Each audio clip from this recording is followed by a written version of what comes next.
2022 edition. It is so good to be back live with all the people in the room.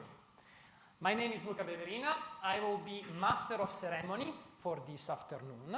I think it's a fantastic title, and this is the reason why I love to be Master of Ceremony of Falling Wall, and I have been the only one Master of Ceremony of Falling Wall at Bicocca, because I had the privilege of having this role for all 4 editions.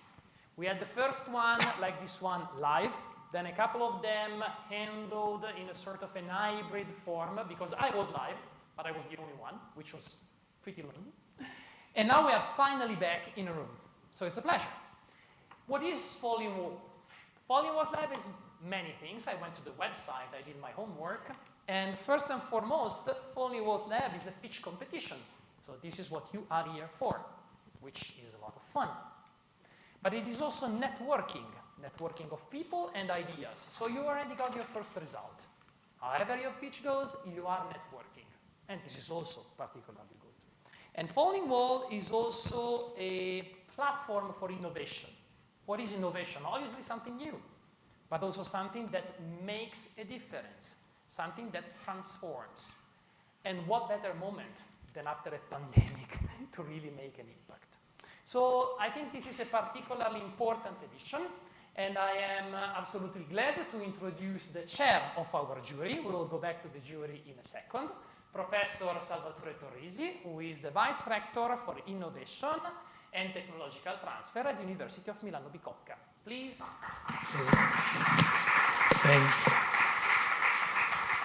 Thanks, Luca. It's also for me a real pleasure to be here this afternoon, because yes, after a couple of years like this, I mean, it was difficult to organize meeting, to participate, to meet people.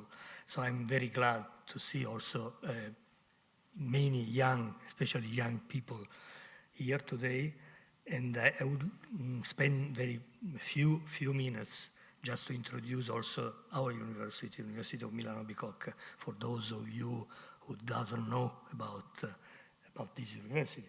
This is a young university, about a bit more than 20 years from foundation, I mean 1998.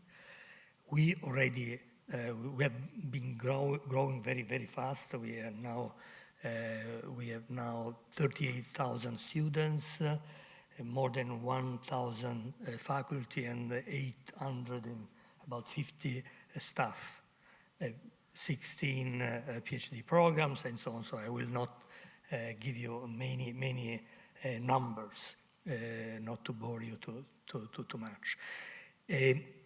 Just a few words on our research activity, which is very wide, spread across different disciplines, from astrophysics to material sciences, biotechnology, and so on and so forth. This is a general university. So virtually all disciplines are covered. We are part of 8 ESFRI research networks, which are European networks sponsored by the European Commission. And these also span across different disciplines. And we have been involved in entrepreneurship, academic entrepreneurship, for a long time. I will not say since the inception, but for a long time. We are committed to academic entrepreneurship on various grounds, such as with different initiatives like Falling Walls, of course, but also Beyond Crowd, which is our initiative to support new ideas, approaching the crowd. We collaborate with the top Italian crowdfunding platform, and we support 5 projects each year, also with the collaboration, the sponsorship of companies or associations, other institutions. A second initiative which is which testifies our interest and our commitment to entrepreneurship is Bicocca, which is an initiative about aiming at, training our students in entrepreneurship and innovation. Bicocca covers all levels of education, from undergraduate to PhD programs, and this activity usually, provides inputs and, yields a bit of, significant impact on our community, broadly speaking, generally speaking, our community. Innovation Pub is another initiative. Each Tuesday, the last Tuesday on every month, we organize a meeting and a pub where we invite different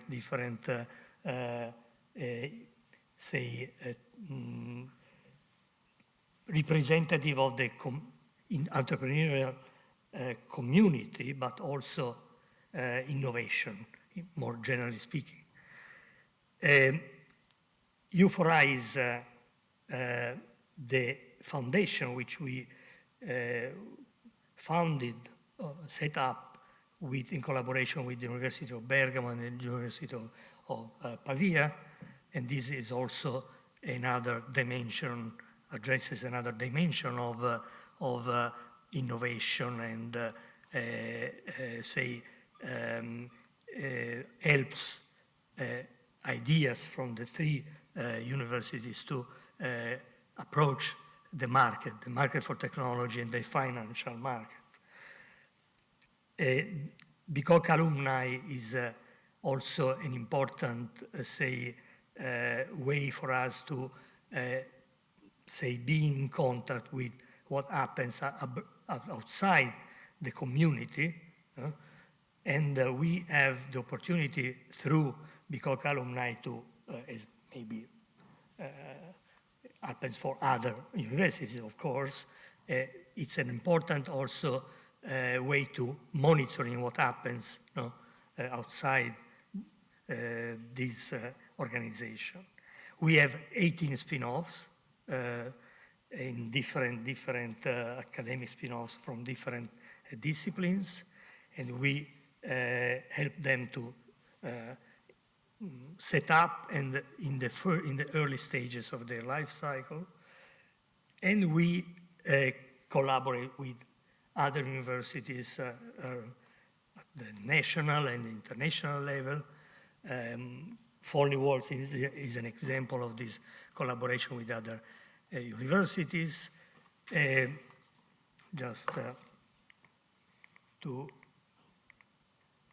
is the set of initiatives I told you about before. These are our spin-offs. There are two missing. We are in the process of accreditation of those two additional spin-offs. And of course, partnership, we are very eager to collaborate with other universities. We are now participating in a process, in a project that was supported by the Recovery and Resilience Plan, Italian Recovery and Resilience Plan. This project is about innovation ecosystems. We are the leading institution along with the University of Milano Statale, with Polytechnic of Milan and Bocconi University. 4 universities, 24 partners, companies, and other organizations are involved in this project. So this again will provide an interesting grounding, training ground for new ideas, and so new, possibly startups and spin-offs. To conclude, I'm very, very, very, very happy to thank all participants, the speakers, the presenters, and of course my colleague, the colleague who are part of the jury. And finally, Luca, who is an important component of this story. So thank you, everybody, and enjoy the evening, and many wishes to all.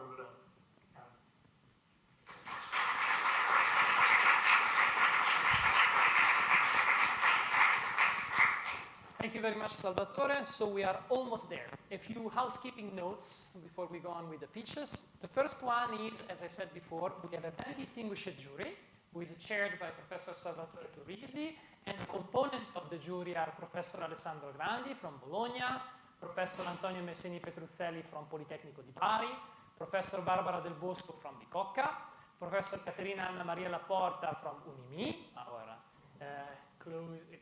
almost twin university of Unimib, Professor Cristina Bettinelli of University of Bergamo, Dr. Diala Cabara, actually adjunct professor of University of Pavia, Rebecca Cenzato, who was the winner of the Falling Walls Lab 2021 edition, and of course, Professor Salvatore Turrisi. So, before we move on with the pitches, let me remind you about the rules. Down there, you see a big clock, kind of threatening. 3 minutes is the time that you have for your pitch, plus 2 minutes of questions, which is kind of very generous. I mean, in other editions, we have been stricter, I would say. The attendance is allowed to cheer, because actually the jury needs a moment in between pitches to do the grading. So I will kindly ask you not to cheer at the end of the presentation, give room for the questions, and then at the end of the questions, so we have to exchange between one pitch and another, then you can do all your cheering. This is the best way to keep it smooth and fast. We only have one presentation for everyone, so you are going to have your remote control, but not overdo it, because soon after your slides, there is the next presentation. It's not a different presentation for everyone. During your pitch, I will hide right there, just in case anything happens, in case you need me for whatever reason, but I'll just be there, so don't look at me, look at the public. I will control the clock, and I will stop you at the end of the 3 minutes. So, without further ado, I think we can move to the first wall that we have to break, which is the wall of food contamination by nanos. So I invite Dr. Bushra Belhaji Abdallah from Tunisia for the first pitch. Whenever you're ready. Thank you, guys. I'm glad to be here among you, a great judge and audience. Yeah, let's start. So I grew up in Manzil Bourguiba, a small village in North Tunisia, invaded with many metallurgical and chemical industries. Many types of contaminants and with different forms and composition are being released every single second in the environment, leading, for example, for poor air quality charged with fine particles, contributing to 7 million premature deaths each year around the globe. So these materials are of particular threat because they are small, invisible, persistent, deposited and internalized by plants and vegetables, making tracking them in the environment undoable so far. So my last research paper has provided evidence about the propagation of those materials from the environmental medium to the native plants surrounding the polluted area. So they are found in all plant parts, and this has been done using high-resolution electronic microscopy, the only way of detecting and characterizing those materials. Such a real case study is raising concerns regarding human safety, as those materials can accumulate in our body, open the consumption of contaminated food, causing short and long-term impacts such as Alzheimer and cancers. To overcome this food safety problem, I, Busha Bilhaj Abdallah, I provide a smart platform for food safety and quality assessment. So my AI solution is having 3 pillars, starting with the data collection, where a sensor will be providing information about the counts, the concentration, the size of this material, at different specific heights of the agricultural field, assessed by the sensors. Data calibration and labeling will be applied because they are key factor for class prediction. The next step will be the classification and prediction according to a food safety standard that depends on the concentration of this material and the assessed surface by the sensors. And the last part will be building the platform to connect it with farms and to assess the quality of the food of the farms, to comply, for example, with the European export regulation for mainly organic products, and it will be useful for food processing industries as well, for a better health. Sorry about that. Thank you, doctor. Thanks. So, any question from the jury?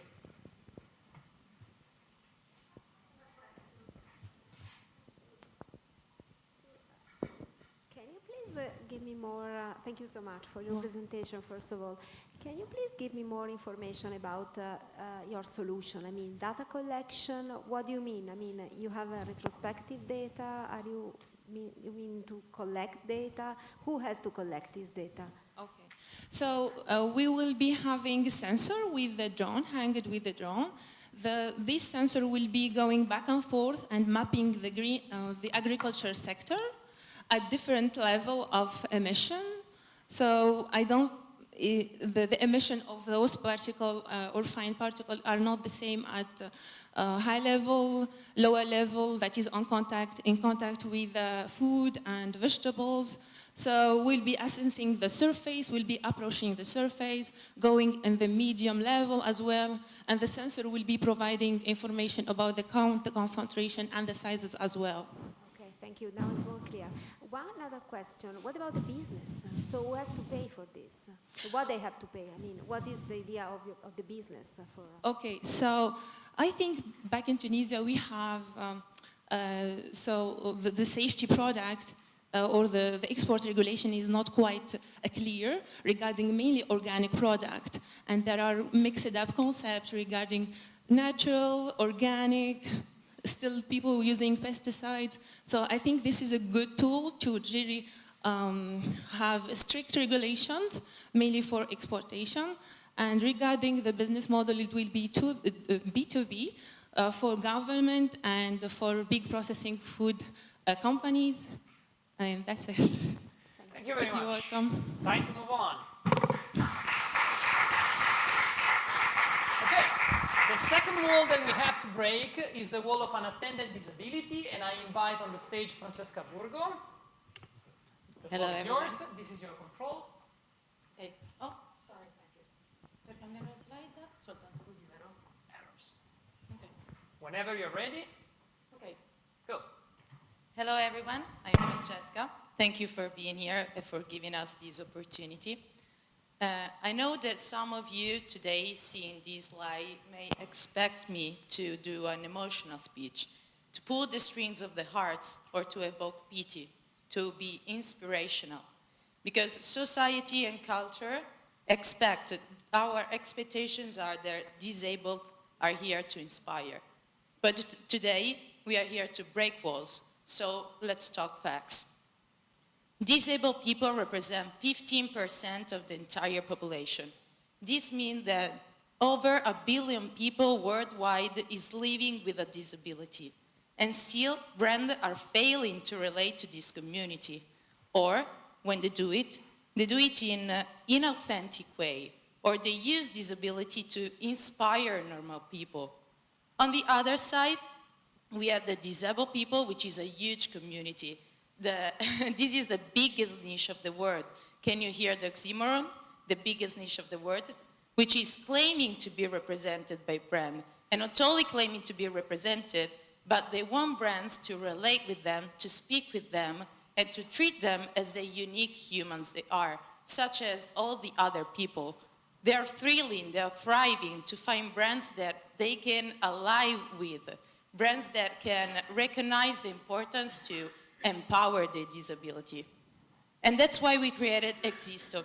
Existo's mission is to become the reference brand for disabled people by bringing technology in their everyday life and by normalizing the use of technology as a tool for empowerment rather than a tool for fixing. We create light, wearable, low-cost exoskeletons for disabled people.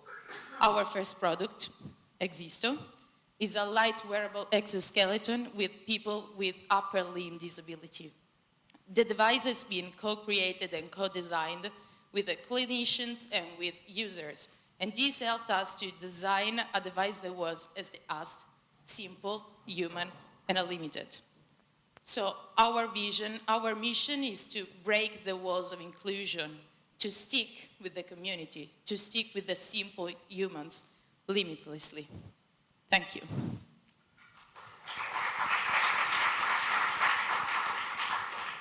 Questions? Yeah. How does it work?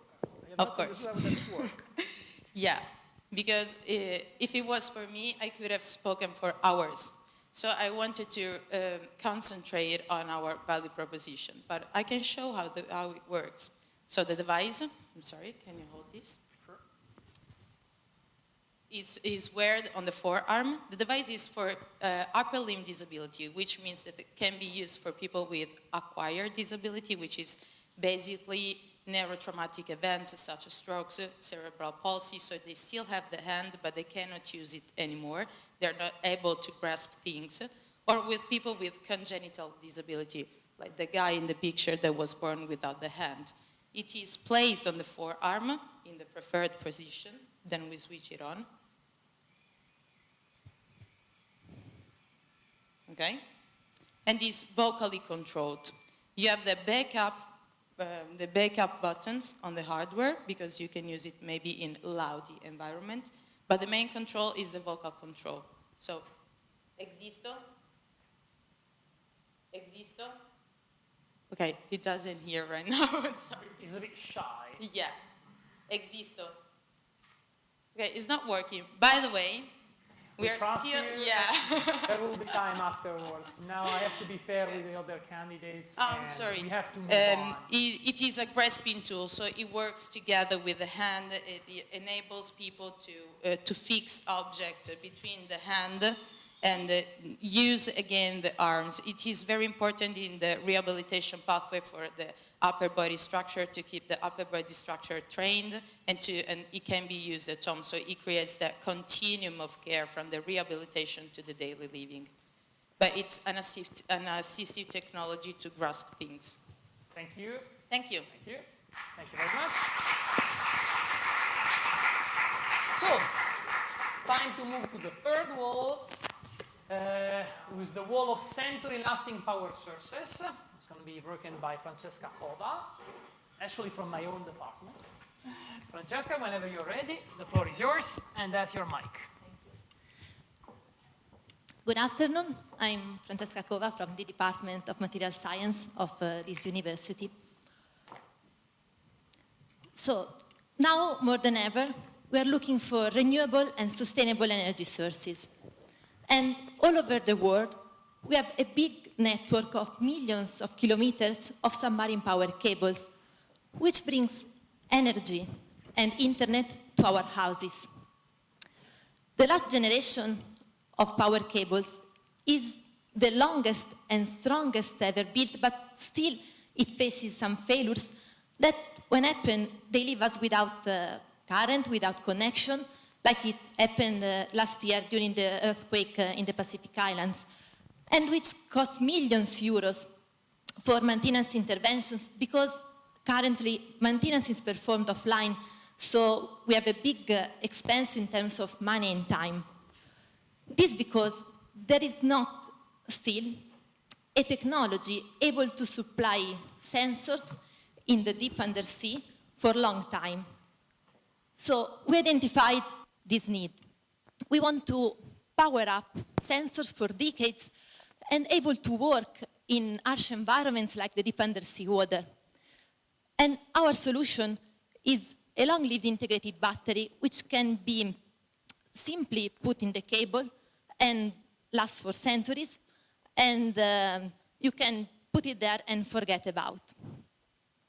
So we want to break the wall of stable and everlasting power sources by bridling and converting the energy from nuclear decays into useful electrical power by means of a light-mediated nuclear battery.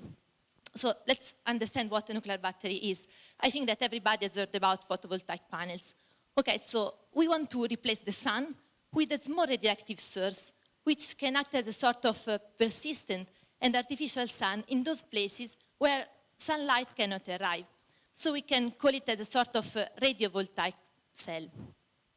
And our breakthrough is the introduction of active scintillating nanotechnologies able to boost the efficiency of the conversion process from nuclear radiation into electrical power up to 40%, and which allow us to obtain devices with very flexible design, spanning from meters all the way down to few millimeters, which can be perfectly integrated into more complex systems like power cables, and which can last for centuries.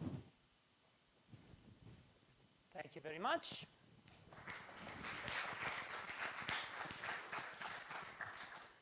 I would love to be allowed a question, but it's not up to me. So, questions from the jury.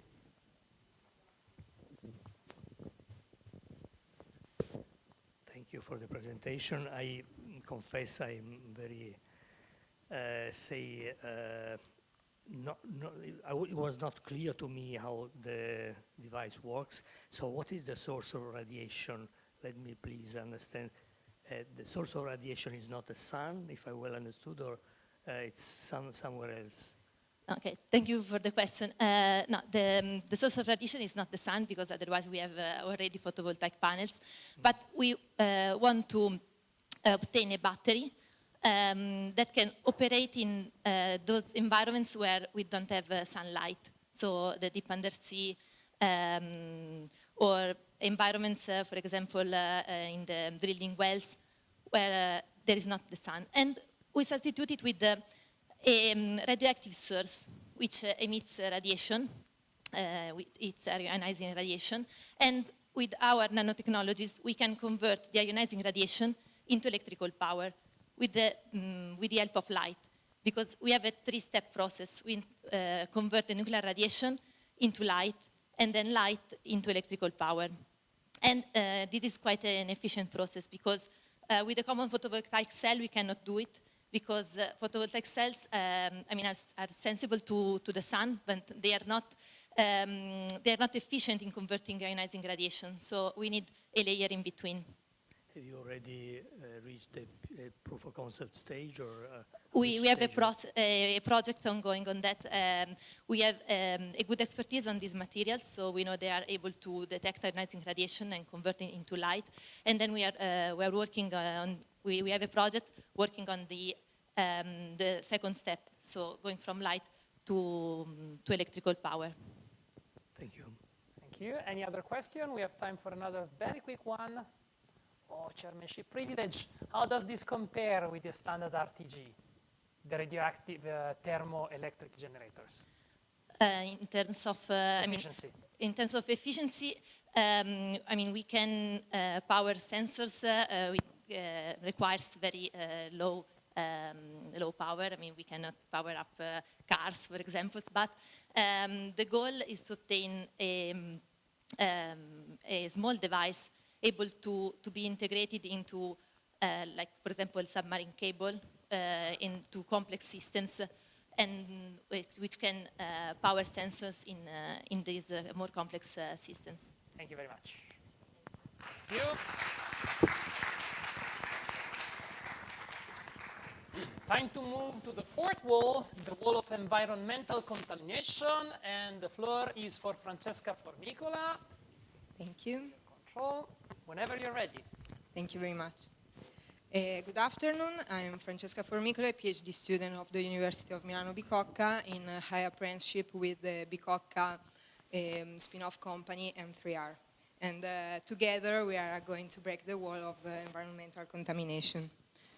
I think that everyone knows that it is one of the main issues of our days, as it is dangerous for the entire ecosystems, including humans.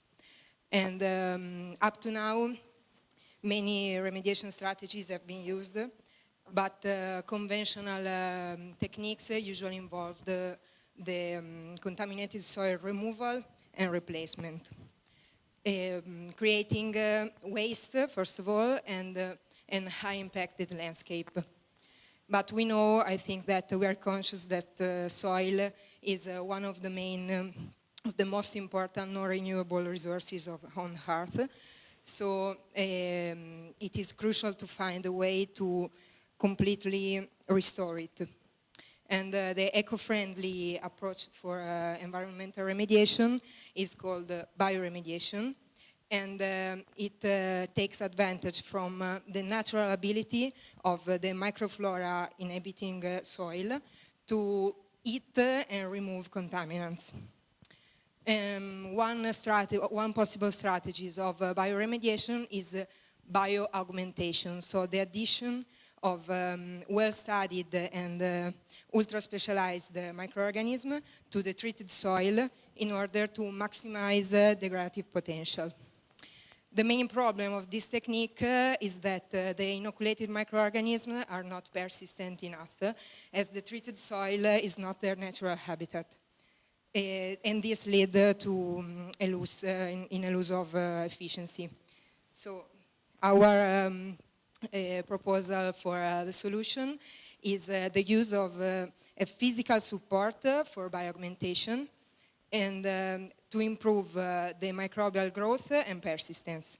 And among eco-friendly suitable materials emerged the use of biochar, a porous product coming from the pyrolysis of many different agri-food wastes in a concept of circular economy. And the fact that wastes are used makes bioaugmentation with biochar a very sustainable strategy, both under an economical and an environmental point of view. So in conclusion, biochar will be colonized with degradative microorganisms and applied in contaminated soils. And this microbiological activated biochar will be our micro contribution to a cleaner world. Thank you.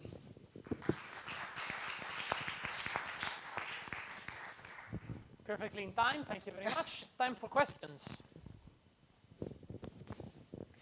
Thank you for your presentation. I would like to ask you, in which context have you tested this solution? What kind of contamination? And do you think that it would be easier to decontaminate certain specific context or materials? Okay, I have, I would say, an experience in bioremediation. But with biochar, microbiological activated biochar, we are working only in a lab test scale. But we know that microorganisms are very good degraders, especially of hydrocarbons. And it's a technology that could be applied both in soil, water, the matrix doesn't matter. For example, there are applications also for air. So it could be useful for every kind of bioremediation. Yes, the contamination it is important, but especially bacteria are microorganisms that has a very fast evolution and a very wide pathway capability. So I think that with time, we can find maybe the right pathway degradation for every kind of contamination. We have time for another quick question. Just a curiosity, but did you see any impact on the biodiversity? I mean, could they have any impact on the... Yes, the main problem is exactly that the biodiversity of the treated soil usually it's stronger than the inoculated microorganisms, so usually it takes over them. But there are different strategies. You can inoculate indigenous bacteria, so it doesn't change the biodiversity of the site, or a specific selected, maybe in laboratory, microorganisms that they are maybe best in degradation capabilities.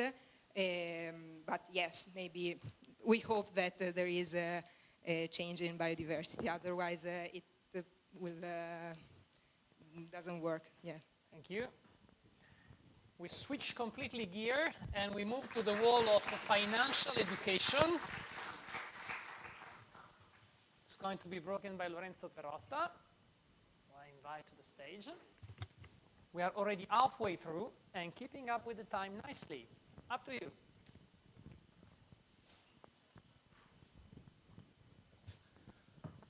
Hi, I am Lorenzo Perotta, founder of Finance. The story of finance began in March 2020, during the pandemic of COVID-19. I remember my father asking me, Lorenzo, what should I do? Should I buy or should I sell? And I stood on financial market. I was 17 and I replied, Dad, it's too risky, sell all. From this date, the market grew by 100%, so my father didn't even ask me for advice anymore. But this question creates on me a sort of curiosity, so I started studying. But it was so costly and also complicated. So I came up with the idea of finance, the first edutech application that allows Gen Z to study finance in an easy, free and fun way. 46% of Italian people don't know how to answer to this question. If I lend 5 years to John and the same days he returns to me, what is the interest rate? We are the penultimate country for the OECD financial education ranking. But from Facebook ad source, we have a market of 3 million of Gen Z people that have interest for finance. This means that we have a problem, we have a market, but we are missing a solution. Once registered on our application, our algorithm will create a personalized plan of study based on their interest, based on their knowledge, based on the level of financial education, and so on. Thanks to the millions of data points that we can collect, we can speed up or slow down the learning based on their knowledge. It's a huge advantage. It's like having a free tutor available to us. Our business model is based on B2C and B2B2C. The B2C, it's so easy. We have a freemium application, so there is the free plan, but also the premium plan that offers 30 courses at a symbolical price of only €9.99. So we have to multiply the number for only €9.99, so easy. And after we have to B2C2C. So here we have to calculate, we have to think, how much will a broker or financial company pay to touch in contact with our user? We are not selling data, we are creating profilized advertising on our platform. In conclusion, we strongly believe on social impact. From January, we will start a road tour in 100 schools of Italy.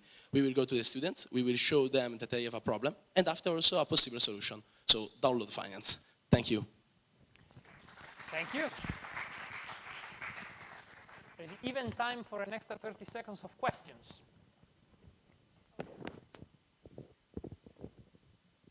Thank you very much for your presentations. I have one question, please. What's your competitive advantage? So I mean, I like that's a good application, but why should I go and download your application and not another application in this field? Thank you. Yeah, we have two competitive advantages. First is our algorithmic, that it's like that is personalized the application. It's like that every user have a different app during us. If, for example, one wants to study technical analysis, others want to know how to invest in funds, and so on. And the second big advantage, it's also the pricing. Today we are the single application on the market that have a price of the premium plan at only €9.99 and also a free plan onto the market. Yes, there is time. Okay. Yes, so the question is about the trust. This is a market where trust is very important, as you know. So the problem is who is offering the platform, the solution to the problem. You know, there are many organizations, companies, even universities around offering different solutions to the problem of, say, that you are addressing. So how can you overcome these barriers? Yeah, sorry if I don't understand correctly the question. Is how we reach the user with our application? How can you overcome the trust barriers? I mean, your reputation, if you wish. Barriers. Yeah, for sure, sorry. Yeah, I don't create contents on the application because I'm 21 years old and I can't do this. We have professors from universities. We have also organization like I think, SIAT, for example, for technical analysis. So we go with a professional teacher on our application. We don't create the contents, but we external this part. Thank you. Thank you. Do we have time? Yes, 30 seconds.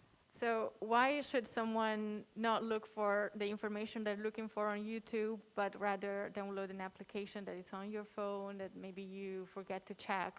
What's going to make them want to go to your app and not to YouTube?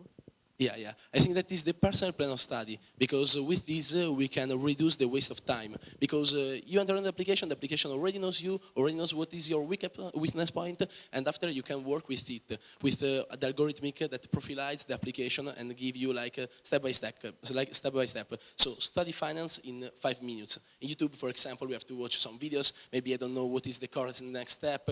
It's better study before bond market or stock market. So with our application, based on the interest of the people, we can know them and we can speed up the learning. Thank you. Time to move on. I'm sorry. Thank you. Very interesting. Remember the value of networking. Talk to each other, guys, because you have a lot in common. Okay, time to break the wall of crime data democratization. So the stage is for Giacomo Salvanelli. Cheers. This is your remote control. Yep. Whenever you're ready. Super. Hi everyone, my name is Giacomo Salvanelli and I'm one of the co-founders and current general manager of Mindcrime. Before stepping into the core of the presentation, I would like to give you some numbers about the current situation when it comes to crime. Because according to the Open Data Barometer, I don't know if you know the Open Data Barometer, but it's an international organization that provides statistics and numbers about how well or bad are performing the Western countries in terms of sharing data about several verticals, ranging from financial situations and also crime. And according to their stats, apparently in Europe, only 2% of the law enforcement agencies at a European level provide information about geocoded data on crime. So if you want to buy a house in a neighborhood in Berlin, Milan, or Madrid, there's no way you can get an understanding of what is going on in the neighborhood. No way at all, in terms of crime and urban decay. And that's potentially the reason, alleged reason provided by Eurostat in one of the latest researches in 2021, saying that there's a lack of trust by people about law enforcement agencies. And that's potentially the reason why more than 60% of EU citizens, when there's a crime occurring, do not report crime to the law enforcement agencies, but they prefer to report crime through online platforms, social network groups, blog forums, neighborhood watches groups, and stuff like that. And that's exactly where we operate, because there are millions and millions of data about crime over there, some more reliable than others, and then that's the reason why we developed our solution, which is Mindcrime, already on the market since February 2021, which is a SaaS tool that has a back-end activity as a massive data crawler. So it uses data mining solutions to get access to millions, more than 2 million open sources to collect geocoded data on crime, and to basically move all of these data within our proprietary database. And this is the real value proposition, because nobody at a European level holds a geocoded database on crime. We are the first entity doing that. But it's not only that, because public administrations, which don't have access to data on crime, corporate, especially the security management units, and also citizens, if they want to pay for it, but still there are some free versions of Mindcrime, can get access to our SaaS tool and not only visualize, download, so democratically access to geocoded data on crime, but they can use also our data to basically make a correlation with external variable context. So the system, thanks to a mathematical model that we have written inside of our company, can tell you what are the most triggering factors about crime. So which are the reasons that makes a neighborhood more dangerous than another one. And gives you insight and also predictions about seasonality, how crime might be changing depending on variations in the context. So that's our fight, especially against the law enforcement agencies, because they are not like our enemies, but they are our main competitors, on how we want to make democratically accessible data on crime. Time's up.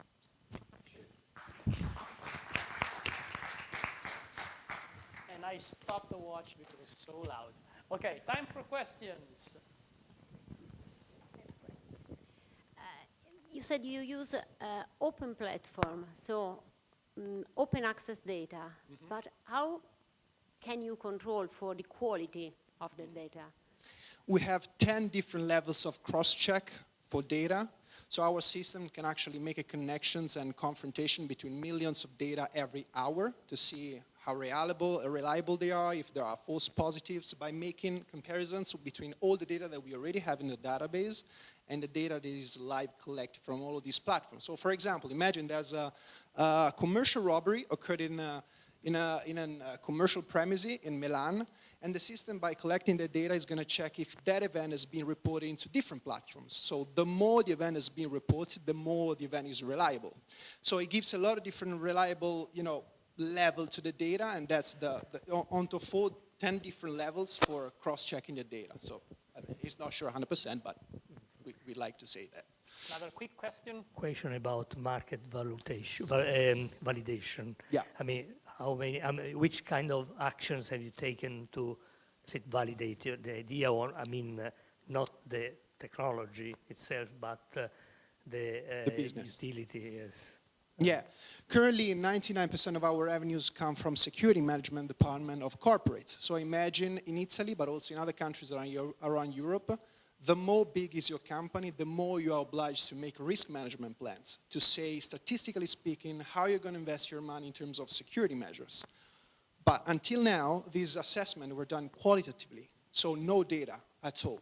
So we do exactly that. Also the public administrations, the DPIA, so all the assessment for installing the CCTVs around the city, we provide statistical data to understand how to use it. So now, 90% of our customers, paying clients, are corporates, so 15 corporates, and we have 3 public administrations in pipeline. So, of course, the government is really low at paying, and of course, it's not really our business target, but still. Thank you very much. Cheers. Might be wondering, do you sell more in the red area or in the green area? Besides, Bicocca is here in a green area, which is sort of remarkable. Okay, time to move on. The next wall is the wall of social entrepreneurship for climate and AI, and I welcome Giovanni Turri. Here's your remote control. Whenever you're ready. Hi everyone, thank you for the opportunity. As my colleagues demonstrated during their speeches, entrepreneurship is quite a hard and really uncommon mix of finding the right direction, the right people to work with, but also to find the exact resources of human capital and the use of the human resources for the specific mission that they want to achieve. Also, entrepreneurship is usually required a lot of efforts that only privileged citizens in big towns can have. Also, the models that works usually doesn't have to scale and are hard to find and to replicate. So there is a lack of an ecosystem to create social entrepreneurship and social innovation that is even harder. NeoHopeU has the long-term vision to democratize the access and the development of social innovation activities.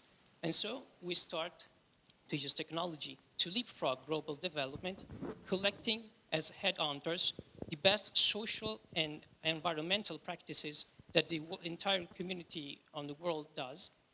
And so that we want to make it easy to copycat them and replicate to have a local impact from global knowledge.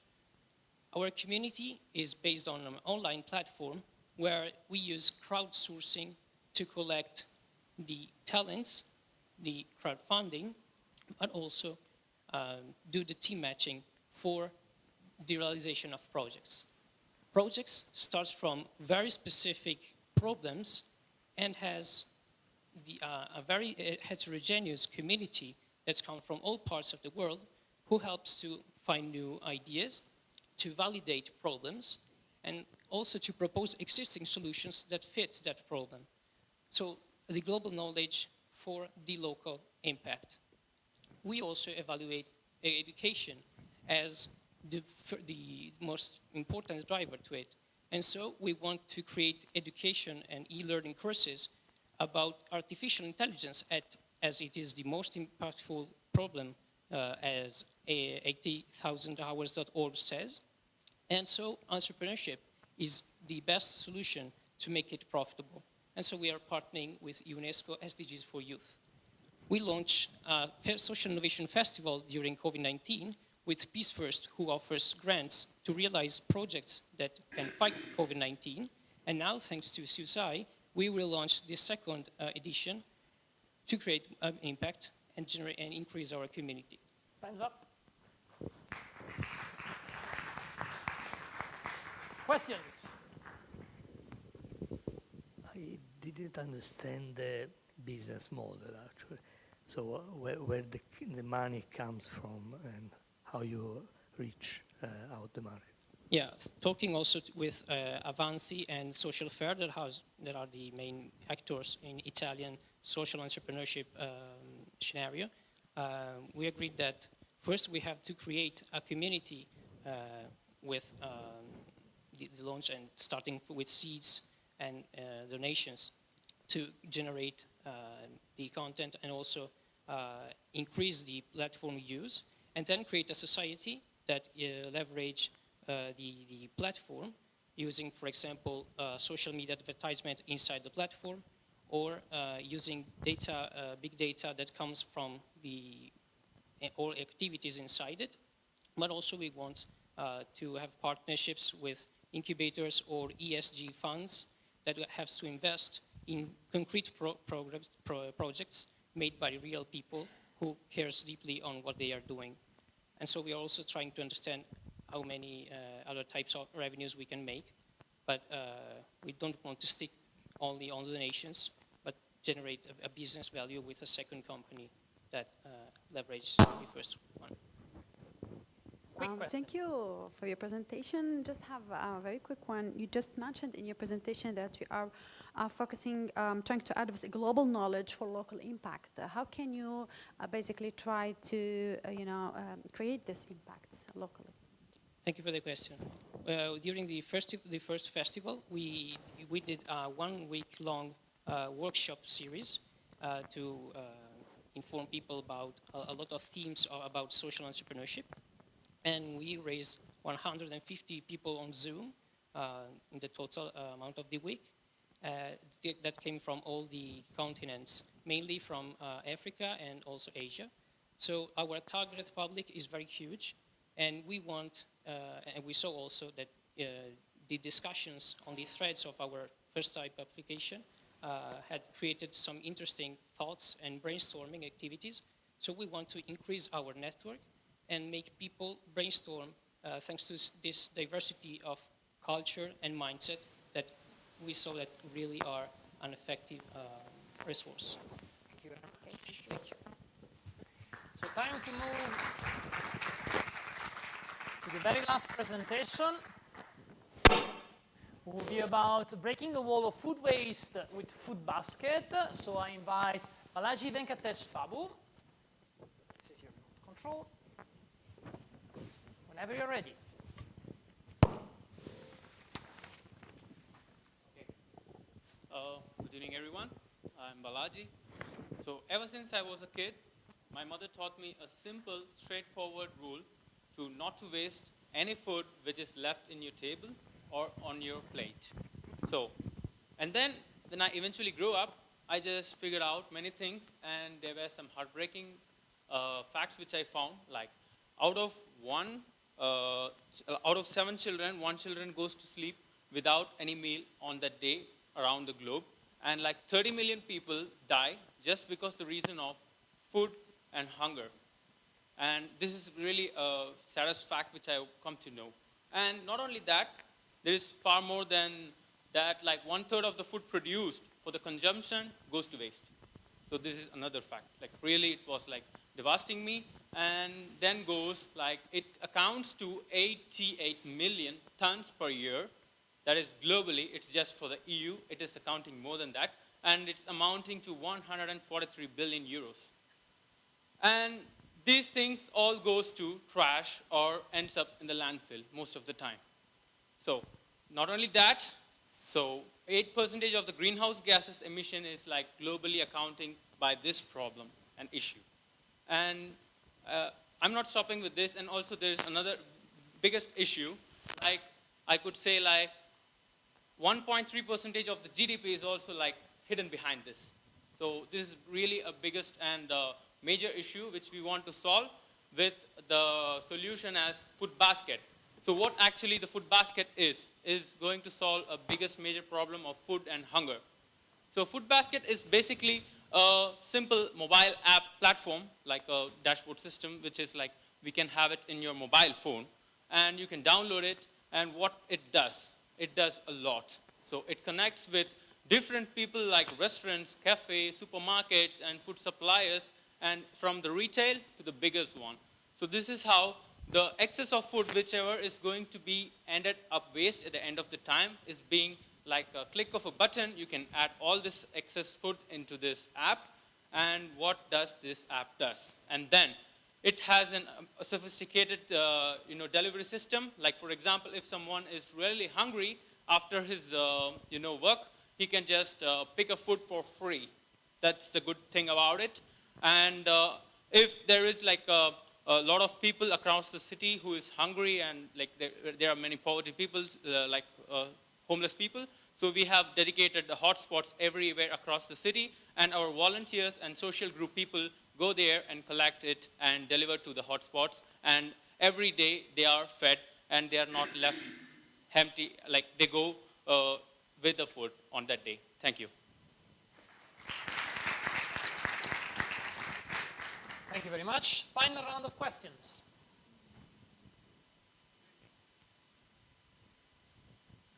Microphone there.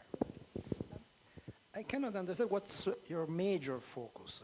Is all the homeless and people who need free food, or connecting restaurants and possible customers? The two things together, how can they work? Okay, thank you for the question. So the major thing is we are going to solve both the bigger problems. So excess of food, which is like from the major food suppliers, where they find very, very difficult to discard this thing, and they have many laws behind that, which they face a lot of, liabilities on that. So we are here to save their problem, to take that burden off. So bringing that excess of food to our platform and bringing it out to the people who are in need of the food, that is the poverty people. And not only that, if someone is having a mobile phone, it doesn't mean that they can get it for free. They can just book this app, this food, and they can just go to the store or whichever has posted that, and they can get it for free on that day.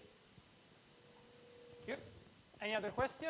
Yeah, maybe. What about your data collection? I mean, did you collect any data from a restaurant? Are they interested in these types of application? Do they agree, to send their Yeah, food? exactly. So this thing has evolved from a project from Erasmus. So we just value propagated this thing, and out of 30 restaurants and cafes around the city, we got like 14 yes from them.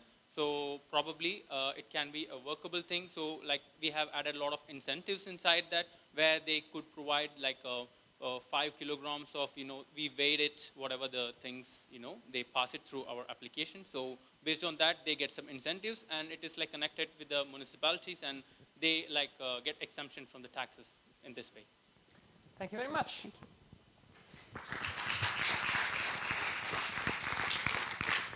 So this was our last presentation, last speech. Now it's time for the jury for the deliberation of the winner.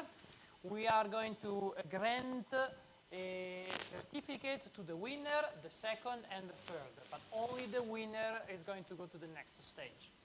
Now, the jury is going to need some time in order to do that, but we are not going to waste our time waiting for their verdict, because we are very fortunate, because together we have a guest speaker, Lara Elena Kadege, that I invite on the stage. She is no less than the senior project manager of the Falling Walls Foundation. So she's going to tell us something more about the foundation and what's going to happen next. Please join me on the stage.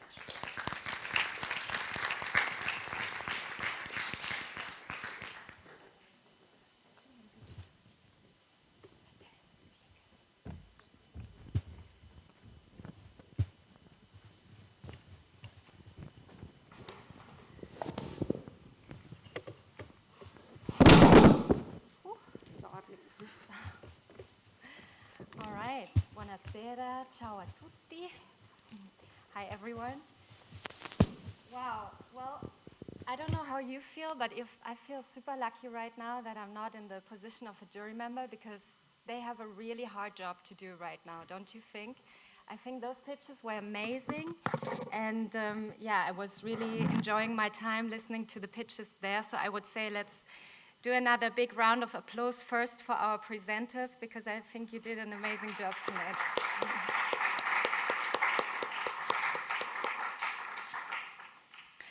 My name is Lara. I've been introduced. I work for the Falling Walls Lab, and I'm a senior project manager at the Falling Walls Lab. And when Giuseppe told me that I'm going to give my little talk just after the pitches and before the break, I thought, oof, that's going to be difficult, because it's going to be hard to keep people on their seat for a little longer. But I promise that my presentation is very short. You can lean back, enjoy the pictures, and I hope that you're going to have a little science summit vibe by just looking at the pictures that I'm going to show you. So as you can see, I have a PowerPoint with me, but I thought that probably at this point we all saw enough PowerPoints already. So as I said, it's merely here for the pictures. What we saw in the last hour is really the essence of Falling Walls Lab. It's young researchers, innovators, trailblazers, visionaries coming on stage, presenting their idea, presenting their breakthrough, presenting their prototype, presenting their project to the world. And all this in 3 minutes. That is quite a challenge. But for many participants, it's also the biggest opportunity of their life. Now, this is what every international lab around the world has in common. Those 3 things that I mentioned. And there are plenty of international labs, as you're going to see in a moment. Last year, those are the numbers from last year, but they show quite well also about the visibility, which I'm going to show you later. Last year, we had 71 international labs around the world. So you can see the lab Italy is actually one of them. And we have labs from Argentina to Zimbabwe all around the globe. And they have all this in common. People who pitch on the stage within 3 minutes. This year, we have even more than 800 lab participants. And this is just up to date, because the lab season is full on, is running. We have another 35 labs coming up until end of September, and we have already more than 1,000 participants that stood on the Falling Walls lab stage, presenting their innovation, their research. And this is where it all starts. So the first place winner, who will be announced in a moment, and I'm very excited to hear the jury decision, is going to win a ticket to the Falling Walls Science Summit. And for those of you that are maybe not so aware about what the Science Summit is, it's really a huge, renowned international science conference, where some of the most important researchers and thinkers of our time discuss breakthroughs in science, in politics, in business, in the media, answering always the core question, which I think you all know by now: which are going to be the next walls to fall in science and society. On the 7th of November is the big day, the day when, whoops, I will try to start it again, there we go, is the day when all our 75 international lab winners come to stage in Berlin, present their research. And imagine, here we saw 8 presentations. We're going to see 75 presentations on the 7th of November. So that is really a tough job for the jury, believe me. But I'm very much looking forward to it. And then, of course, while the lab winners are in Berlin, they take part in an extended program, because we want to make most out of their time there. We want to give them the opportunity to network with one another, to get to know our partners, to really find ways of collaboration among each other, and to, of course, also enjoy Berlin, because it's a great place to be. So as part of the extended program, we have an introduction session with our moderator. Maybe you've seen her before. She's really amazing, from the 7th. And she's going to give some advice on how to pitch, some pitch training advice. We have a science communication workshop with our partner from Springer Nature. We have a day with research in Germany and different universities, different other partners, and we have an exclusive dinner for the lab winners when they come to Berlin. Those are all things of the parts of the extended program, and of course, there is a lot of chance to network. And let me tell you, some people come out of the summit with a bunch of business cards. And also, I thought of Rebecca. She's now in the jury deliberations, but Rebecca, she knows how to network. So if you need some advice on how to get good contacts and network, I'm sure you can talk to her after. So let me show you, right, we already have it. This is the award ceremony, and Sarah Springman, our jury chair, was announcing the top 3 breakthrough winners of the year in the emerging talents category for the Falling Walls Lab. This was in the evening together with 2 other projects called Falling Walls Engage. It's about science communication, and Falling Walls Venture. It's about science startups. And of course, if you're not one of the lucky members in the audience, you are invited to join us via live stream. I would just like to point out that this is really a great opportunity to be part of it, and you can sign up for the newsletter on our website, and you're going to receive all the updates on the live stream there. So one last thing I would like to stress is the point of visibility for researchers. So the lab winners on stage, last year we had 75 winners. This year it's going to be the same, 75 winners, 3 minutes each.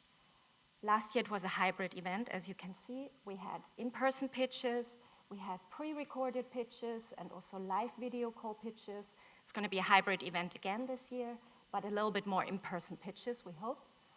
We had more than 740 people live in Berlin in this hall, 3,900 people that were watching the global live stream, and then on YouTube more than 4,300 views. And this was just a short while after we checked and we put the numbers down there. So there's really, this is a huge chance for every researcher to bring their research to stage, to receive visibility, and be seen on the stage for all the work they have done.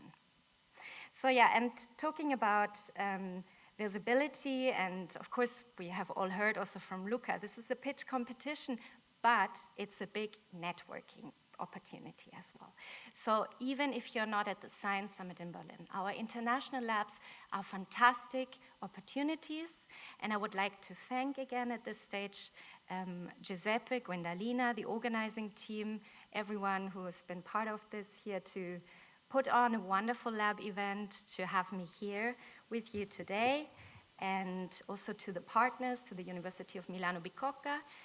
And I wish you all a fantastic networking session.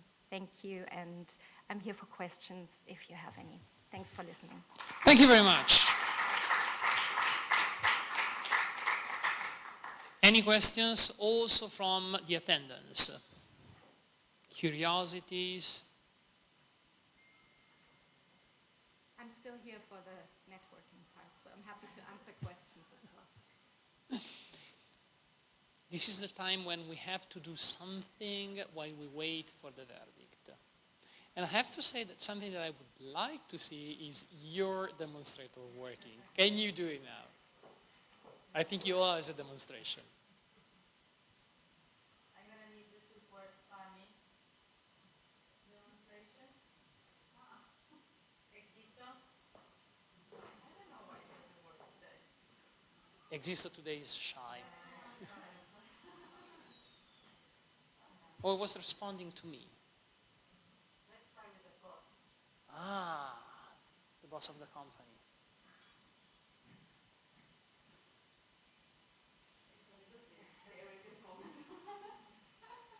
Anyhow, I'd like to thank you very much because it's a very rewarding experience to be the master of ceremony of this event.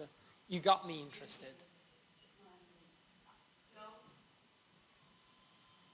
Oh, I witnessed the device working. It does. Okay. Yes. The device knows the owner. And do you have a pressure sensor? A pressure sensor?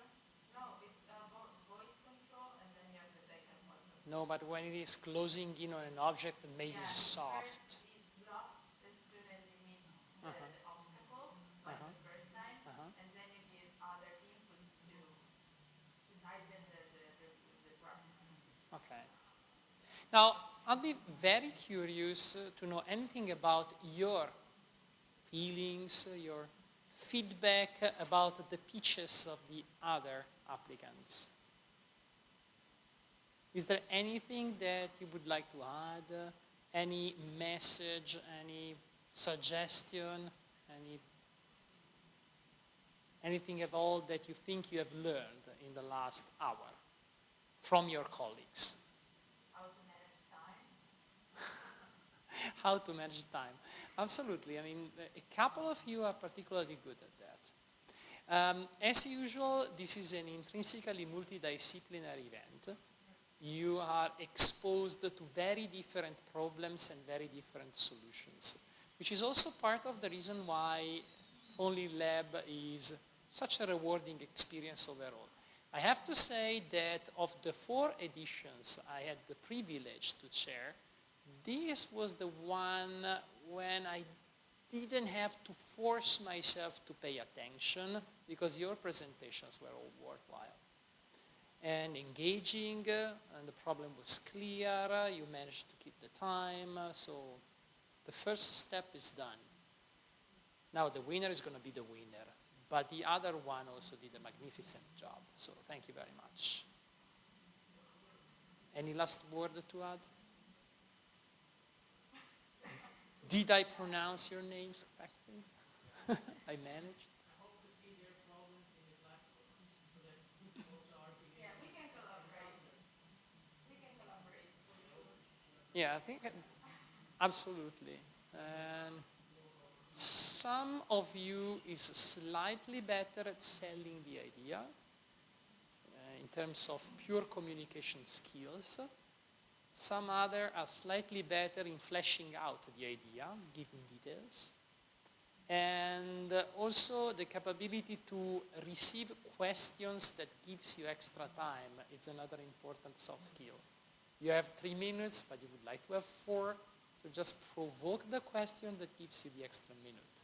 And a couple of you mostly did that, which I appreciate. I think it's another important soft skill. Okay. So if there is nothing else to say or discuss, I think we just have to wait. Another big round of applause for our courageous applicants.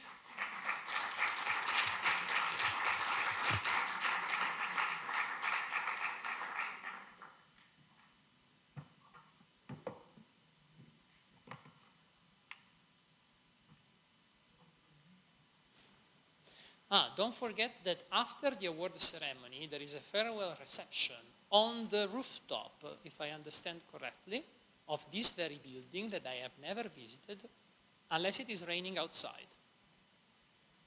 What's the weather outside? You at the bottom, what's the weather outside? Is it sunny, rainy? Cloudy. But that's good. Okay, so we can have the reception on the rooftop. So don't run.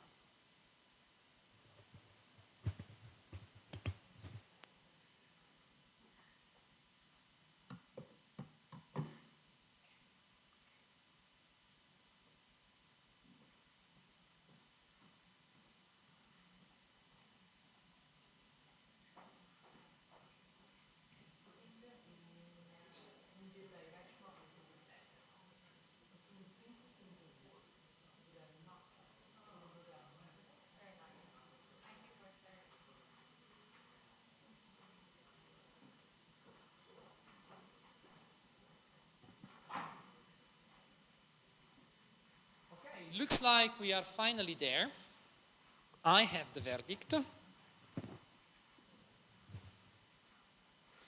How shall we do? From the third to the first or just the first?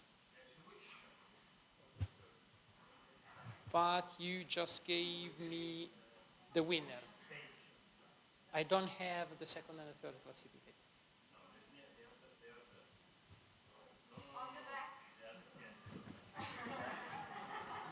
Whoops! Okay, on going from the third position, second and first, if you didn't read it yet. So, in the third position, we have Francesca Formicola. Big round of applause.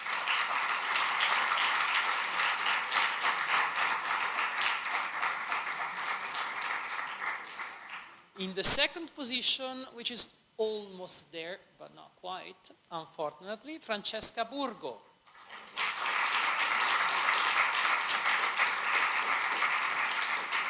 But to the benefit of the jury, we actually tested the device multiple times. It did work flawlessly.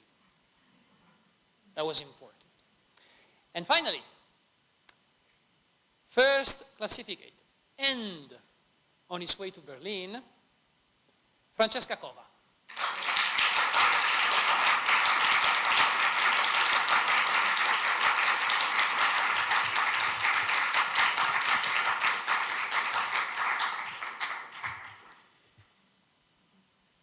Okay, so I think that, is there anything that you would like to share with us? No? I would like to thank you, all the presenters for their ideas, for their will to share with us their vision.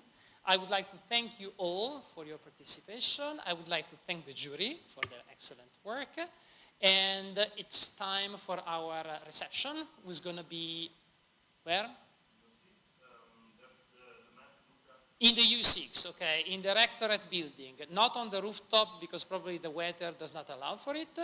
So if you want to know where the place is, please just join us, because we are all going in the very same place. Yeah, there's a slide. And there is a slide. Yep. So this is where we are now. We have to get out and go all the way through this point. Thank you very much.